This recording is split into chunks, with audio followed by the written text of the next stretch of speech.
Shalom, igreja linda, cheirosa, maravilhosa! Chegamos ao último dia dos 12 dias proféticos para a honra e glória do Senhor. Tá com a sua cartinha aí? Já já nós vamos orar. Já fomos abençoados com o louvor. E agora vamos ouvir a palavra do Senhor. O tema do mês de dezembro é amor. Tem tema mais fofo? Não, né? Muito fofinho. Fui muito privilegiada com esse tema, muito privilegiada de estar aqui ministrando no último dia. Então, eu quero passar para vocês um pouco do que o próprio Senhor ministrou na minha vida a respeito de amor. Uma palavra tão pequena, tão simples, mas uma palavra tão poderosa. O amor, ele é uma decisão. A gente decide amar, a gente decide respeitar, nós decidimos admirar. É algo que vem de cada um. Ninguém pode fazer essa decisão por você, a não ser você mesmo. E o amor, ele é servo. O amor, ele é servil. E o serviço, o nosso serviço, ele abençoa as pessoas. Pessoas precisam de pessoas. Eu sigo um marqueteiro no Instagram. É muito mais sobre marketing ali que eu aprendo. Mas ele recebe muitas perguntas do tipo assim: ah, você não acha que nutrição é um meio muito saturado? Você acha que ainda dá para ganhar dinheiro? Né? Você acha que compensa comprar curso na internet? E ele fala uma coisa que é verdade. As pessoas, elas precisam de pessoas. Sempre vai ter alguém consumindo do seu conteúdo, do que você tem para entregar. Principalmente se for algo relevante. As pessoas, elas querem, elas adquirem, elas compram. Pessoas compram de pessoas. Pessoas são abençoadas, são enriquecidas no convívio com outras pessoas. Por isso que o amor, ele é um serviço. O amor, ele é algo que você abençoa alguém. Por isso que eu falei que você decide amar, independente do que você vai receber ou não lá na frente. A palavra de Deus diz, lá em Provérbios 27, 17, como o ferro afia o ferro, assim um amigo afia o outro. Então, se você está aí me ouvindo e compreendeu isso, o amor, ele é servil. Ele serve às pessoas. Quanto mais você se poupa, quanto mais energia você guarda para não servir, para não ser alguém útil dentro da sua casa, alguém útil no seu trabalho, útil na sua igreja, nos lugares que você convive, no meio da sua parentela. Quanto mais energia você economiza para não ser essa pessoa útil, você mais perdido fica. Quanto mais você se poupa, mais você se perde, menos você desfruta. Porque se poupar, como eu aprendi, é se perder. Então serve mesmo, ame mesmo. Entra no barco e navega para o fundo do oceano mesmo. Não fica no raso nos seus relacionamentos. Quanto mais profundo você puder ir, vá e faça sempre mais. Ser um recurso é uma maneira de servir e de ser útil. Todas as vezes que você não se vê como um recurso, ou seja, como uma pessoa que não é importante naquele ambiente, você vai procurar alguém a quem você possa ser útil.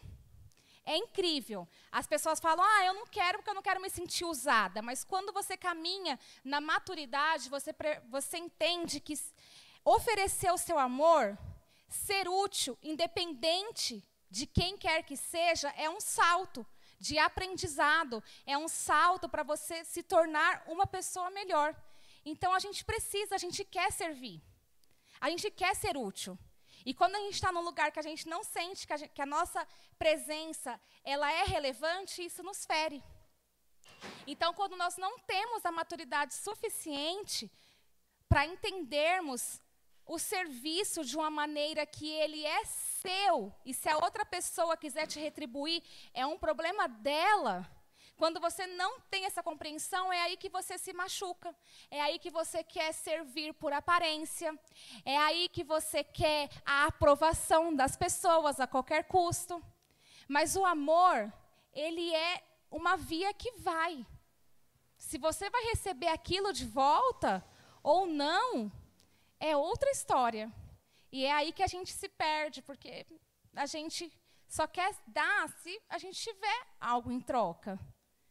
Por isso que serviço, amor como um serviço é um salto de maturidade.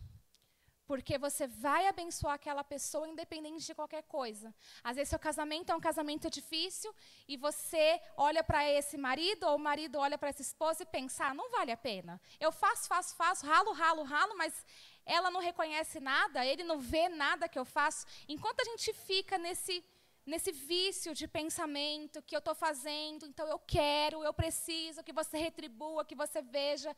O amor, ele não vai ser útil, ele não vai ser um serviço para abençoar alguém. Ele vai sufocar a outra pessoa e vai sufocar você. Então, eu aprendi muito a respeito disso. Eu aprendi muito a respeito de ser útil. Eu aprendi muito a respeito de dar esse salto na minha maturidade, a não me sentir usada, mas saber o quanto eu posso ser importante, ser útil na vida de alguém. E isso tem refletido muito em toda a minha vida, até mesmo a respeito de caridade, a respeito de poder abençoar mais a igreja, porque eu quero poder contribuir mais, ajudar mais. Eu sei que o melhor lugar para eu começar isso é dentro da minha própria igreja. E falando biblicamente a respeito de ser útil, a respeito de ser uma pessoa que ela faz a diferença em amor na vida de outras pessoas, eu quero falar com vocês aqui sobre Dorcas. Então, abram aí as suas Bíblias, lá em Atos, no capítulo 9.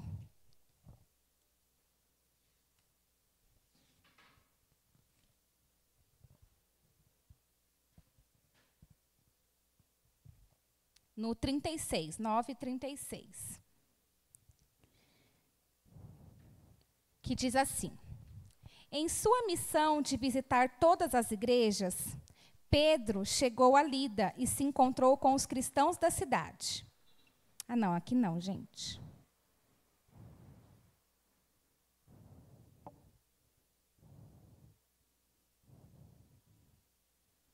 Pronto, é no 36. Eu falei o 36 e li o errado. Desculpa, foi falha minha. Último dia, né? Que diz assim: em Jope havia uma discípula chamada Dorcas. Ela era bem conhecida por fazer o bem e ajudar os outros. Enquanto Pedro visitava a região, ela adoeceu e morreu. Os amigos prepararam seu corpo para o funeral e o puseram numa sala apropriada. Alguns discípulos ouviram que Pedro estava nas vizinhanças de Lida e enviaram 2 homens que o convidaram a ir com eles. Pedro concordou e eles o levaram à sala em que o corpo de Dorcas havia sido posto. Suas velhas amigas, na maioria viúvas, estavam chorando na sala. Elas mostraram a Pedro peças de roupa que Dorcas havia feito. Pedro retirou as viúvas da sala, ajoelhou-se e orou. Depois ordenou a morta: Tabita, levante-se.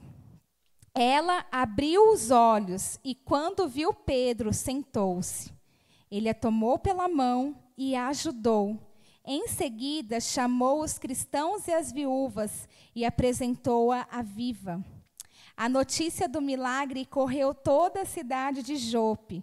Com isso, muitos passaram a confiar no Senhor. Pedro ficou um longo tempo na cidade, como convidado de Simão, o curtidor de couros. Então, eu fico muito emocionada quando eu vejo as viúvas mostrando os vestidos, as peças que Dorcas fez para elas, mostrando para Pedro, porque eu sinto assim um aperto no meu coração de imaginar aquelas viúvas. Elas se sentiam sozinhas, elas estavam se sentindo sozinhas, porque Dorcas era um exemplo de serviço para elas. Dorcas amou aquela comunidade, amou aquelas mulheres com o serviço que Deus deu para ela. Ela era uma costureira de mãos cheias e ela usou esse dom, esse talento para servir aquelas mulheres. E o que essas viúvas tinham para dar para Dorcas? Nada. Então, eu acho que quando a gente entende que o amor, ele é para ir, se ele vai voltar, é uma outra questão. Quando a gente entende isso e deixa o nosso amor fluir livremente, é uma libertação que a gente recebe. E não espere receber essa libertação aqui. Receba essa libertação no interior da sua casa. Porque as primeiras pessoas que precisam receber desse amor que vai, são as pessoas que estão dentro da sua casa. O amor e o serviço de Dorcas foram muito úteis naquela cidade. O ministério, uma vez eu li no livro do T.D. Jakes que ele fala assim, que não é o ministério que dá sentido à nossa vida, mas é o nosso sofrimento, os momentos mais difíceis da nossa vida que dão sentido ao nosso ministério. E o ministério não é sobre o que eu mostro. As folhas das árvores, todos nós vemos, elas estão ali. A árvore não precisa exibir as suas folhas. Elas simplesmente estão ali, para que a gente possa ver. E eu falo das folhas por quê? Porque são nas folhas das árvores que nós encontramos a cura. Muitas folhas são medicinais. Muitas folhas nós usamos para fazer chá. Eu lembro quando eu era menor que minha mãe falava, vai lá buscar uma folha de boldo. Desce lá no prédio e traz uma folha de boldo para fazer um chá. Porque a folha das árvores, folhas, são medicinais. Frutos é o que o Senhor ele vem buscar em nós. Mas folhas o Senhor deseja que tenhamos para que nós possamos oferecer às pessoas. A cura pode fluir através de você. E ela pode fluir de uma maneira muito mais madura, de uma maneira muito mais leve. Se você se colocar na posição de uma pessoa útil, de uma pessoa serva, de uma pessoa que está ali justamente para isso, para entregar para os outros.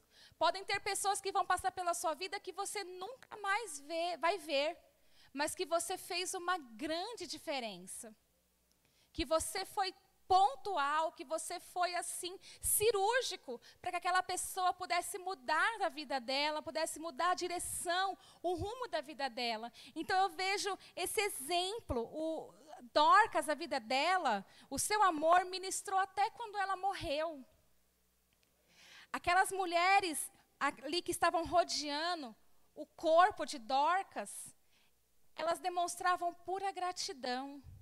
Sabe, elas mostravam para Pedro, olha Pedro, o que ela fez para a gente. Olha essas roupas. A posição de viúva em Israel naquela época era uma posição muito difícil. Muitas eram muito pobres. Principalmente quando essas não tinham filhos que pudessem sustentá-las durante a sua viuvez. Então elas eram pobres, elas não tinham nada para entregar. Então elas mostrava ali, Pedro, olha o que o amor dela fez por nós. Ela é tão importante, Pedro. Nossa, você tinha que ver, ela foi a única pessoa que me deu dignidade. Ela foi a única pessoa que olhou para mim com um olhar diferenciado. Ela viu um valor em mim que nem eu tinha, que nem eu reconhecia que eu tinha. Elas não tinham, aquelas viúvas, nenhum benefício do governo. Elas não tinham ajuda de ninguém. Mas Dorcas, aquela mulher, aquela menina, eu não sei a idade dela, ela ofereceu o que ela tinha. O que você tem? O que eu tenho? Não é verdade? Por isso que eu falei, Eu aprendi muito sobre caridade. Caridade é você dar esmolas, é você ajudar as pessoas. E tem pessoas que falam assim, eu não vou dar porque eu não sei o que ele vai fazer com o meu dinheiro. E não me importa o que a pessoa vai fazer com o meu dinheiro. O que importa é a minha intenção de poder contribuir, até porque a moeda que eu der, a nota que eu der, ela não vai mudar a história de vida daquela pessoa. Mas você tem que entender que você está aqui para servir, até mesmo essa pessoa que nada tem. Então, não se preocupe com o que ela vai fazer. Se preocupe com o que você pode dar. Então, eu comecei a andar mais preparada. Comecei a andar com moeda, com a nota. Porque se precisar, eu quero poder ser útil de alguma forma. Por isso que eu falei, o primeiro lugar que nós temos que aprender essa utilidade, esse senso de caridade é aqui dentro da nossa própria igreja. Porque a igreja do Senhor, ela precisa de pessoas. A igreja precisa de pessoas. Não somente para se manter, mas nós como igreja precisamos ajudar pessoas. Precisamos ajudar famílias. Então, quando a Érica e o Rodrigo falam, gente, nós vamos fazer uma cesta, precisamos da colaboração, vamos colaborar. Já pensou se nós conseguíssemos fazer um mercado aqui dentro da nossa igreja? E ao invés de nós levarmos uma cesta básica, nós falarmos, olha, dia tal, nós vamos abrir a igreja, venha com a sua família, pega ali o que você precisar. Isso parece muito longe, mas eu creio que se nós nos unirmos, nós conseguimos oferecer essa dignidade para as pessoas do nosso bairro, para as pessoas que estão aqui nos rodeando. Pessoas precisam de pessoas.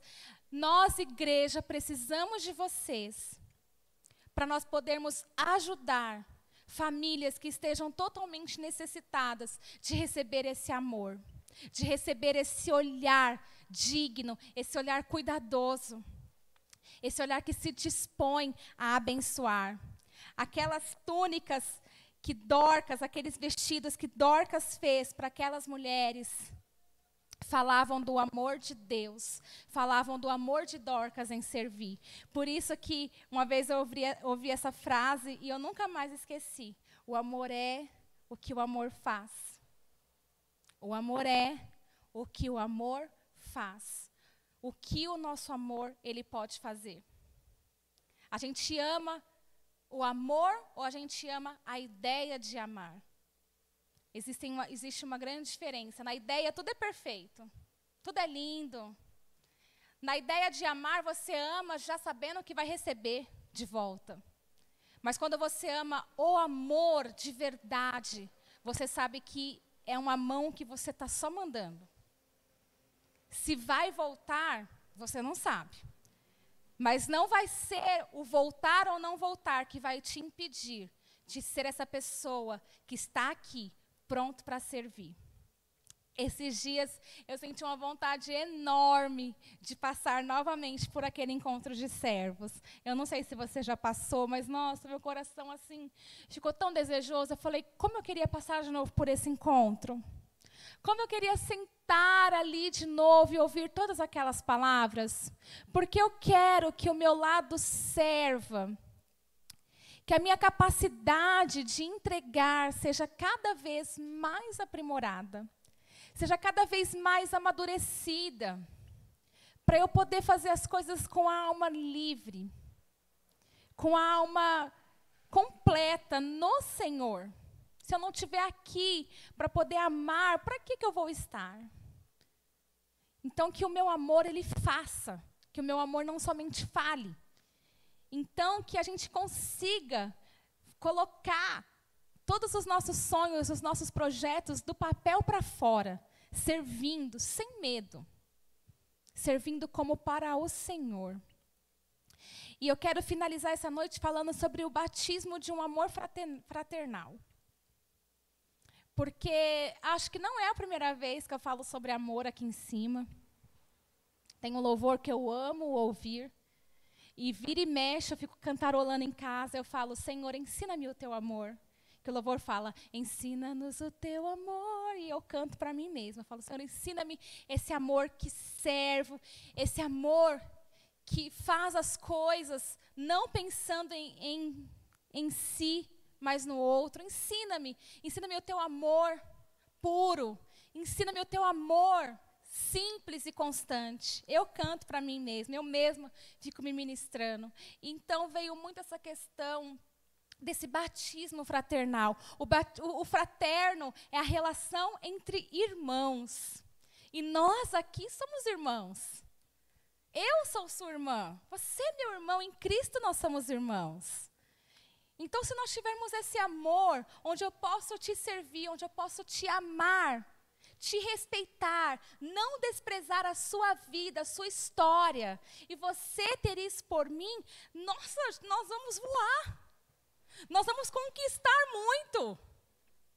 Nós vamos viver coisas que até hoje não vivemos, só por compreendermos esse respeito, essa dignidade que você tem e que qualquer outro também tem. E lá em João 21, nós vemos o quê? Pedro, ele fala, vou pescar. Os apóstolos, amigos de Pedro, eles foram muito pontuais naquele momento. Afinal, eles sabiam como Pedro estava devastado. Eles sabiam que Pedro se sentia mal, porque aquilo que Jesus falou que ia acontecer, aconteceu. Pedro negou Jesus 3 vezes. Pedro estava se sentindo a pior das pessoas. Você já se sentiu assim? Às vezes você magoou o Senhor, ou então você magoou uma pessoa muito querida, e você se sentiu devastado. Aí, de repente, você foi desabafar com alguém, essa pessoa chega, e ao invés de te animar, ela te coloca mais para baixo, ela cutuca mesmo ali a sua ferida. Nossa, mas de novo você fez isso? De novo? Você não vai aprender nunca. E Pedro estava se sentindo mal. E ele falou, vou pescar. E os apóstolos, amigos dele, falam, não, eu vou junto. Eles foram muito pontuais. Porque eles não deixaram Pedro ir sozinho. Porque eles pensaram, Pedro está muito mal para ir pescar sozinho. Vamos com ele. Vamos fazer companhia para Pedro. Vamos deixar ele sozinho, ele triste, não. Ele vai pescar, vamos ficar lá com ele, nem que seja para não pescar nada, mas vamos pelo menos fazer companhia para Pedro. Quando a gente lê a Bíblia, é que nem quando você lê o livro de Jó. Para você é muito claro que Satanás foi lá pedir a Deus permissão para tocar na vida de Jó, mas para Jó não. Jó não viu essa parte da história. Então, para nós que conhecemos o fim da história, de repente você não compreenda ali a dor de Pedro, porque você sabe que Jesus já tinha ressuscitado. Sabe? São só alguns capítulos que separam a morte da ressurreição de Cristo. Mas para os apóstolos, para aquelas pessoas que caminharam com Jesus durante 3 anos, não. Para eles, a esperança de vida, de vitória, tinha morrido. Então, eles estavam vivendo um luto muito profundo. Era uma dor muito grande. Então, eu quero convidar você para ser como os amigos de Pedro. Vai lá no barco junto. Acompanhe essa pessoa que está devastada, que está sem esperança. Se Pedro tivesse ido sozinho, teria sido pior, porque a gente sozinha, a cabeça, só pensa coisa ruim. E ele ia ficar martelando o que ele tinha feito. Olha, eu falava que eu amava Jesus, e eu enchi a boca para falar, cortei até a orelha de Malco. E ele falou e aconteceu, eu neguei. O nosso erro fica assim, martelando na nossa cabeça. Eu fiz isso, eu fiz aquilo. Eu pequei. A gente fica lembrando daquilo. Mas naquele dia, os amigos de Pedro estavam ali com ele. E Jesus, Jesus estava ali na praia, com pão e peixe, assando para comer com seus amigos. Isso também é algo que me comove muito, gente. Muito. Jesus, assim, por isso que ele é um modelo. Por isso que, como Deus aqui, Jesus foi perfeito, e como homem, ele foi exemplar. Que ele estava ali com pão e peixe, esperando todos eles. Jesus respeitava a fraqueza do pecado. Jesus, ele respeitava. E muitas vezes nós não. Sabe, o irmão, ele pecou. E a gente já acusa. Não, pecou, nossa, acabou. Esse daí já era. E se Jesus, sendo Jesus, respeitava a fraqueza, tinha perdão para liberar sobre a vida de quem pecou, quem sou eu para não ter? Quem? Eu não sou ninguém. Ninguém. Que sejamos batizados com amor fraternal. O amor entre irmãos. Que não se acusam. Que não jogam a panela fora. Lembra lá no livro de Reis? Morte na panela, morte na panela. Eliseu jogou um punhado de farinha ali, mas ele não jogou aquela panela fora. E às vezes a gente descarta, né? Ah, eu vou descartar, não quero mais. A amizade foi descartada, foi jogada fora. Mas que a gente não jogue a panela fora, que a gente não esmague a cana rachada. Essa cana pode ser alguém que esteja precisando muito, que você seja útil, pontual na vida dela. E Jesus fala, não esmague a cana, não pisa, sabe? Não esmaga a cana rachada, não. Ela já está muito acabada para você ir lá e ainda pisar nela. E que nós não sejamos aqueles que apagam o pavio que fumega. Tudo isso está falando sobre pessoas. Pessoas precisam de pessoas. Pessoas precisam conviver com outras pessoas. Eu preciso de você. A nossa igreja precisa de pessoas. E se nós compreendermos como nós podemos liberar o nosso amor, na dependência de Deus, na liberdade do Espírito, nós vamos saltar em maturidade, nós vamos saltar em conhecimento do Senhor. Nós vamos caminhar sabendo que, olha, ninguém me deve nada. A Bíblia diz, olha, nunca deva nada a ninguém, deva só o amor. Então, ame. Ame. Que sejamos verdadeiramente batizados com esse amor fraternal. Agora nós vamos colocar um louvor, vamos orar.